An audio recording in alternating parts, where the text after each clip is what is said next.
Tata একেবারেই নাই, কিচ্ছু নাই, শুধু দিয়েই তরকারি কিন্তু রান্না করা যায়, সাদা ধবধবে চিংড়িটা। তারপর এখন চিংড়িটা ভালো করে কষাই নিলাম। এখন দিয়ে দিলাম আমি হলুদের গুঁড়া, মরিচের গুঁড়া, এটা একটু তেলে হালকা ভেজে নিচ্ছি। এখন আমি পরিমাণ মতো পানি দেব, দিয়ে ভালো করে কষাবো। এই যে ভাইয়া আপুরা শুনো, আমি একটা কথা কিন্তু সবসময় বলি, যত ভালো করে মশলা কষাবে সোনা বাচ্চারা, তত কিন্তু তরকারি টেস্ট।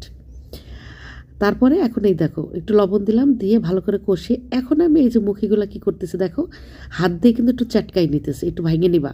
এই যে আমি কিন্তু এক ভাঙা দিয়ে দেখলাম যে আমার কিন্তু গুটি গুটি থাইকে গেছে।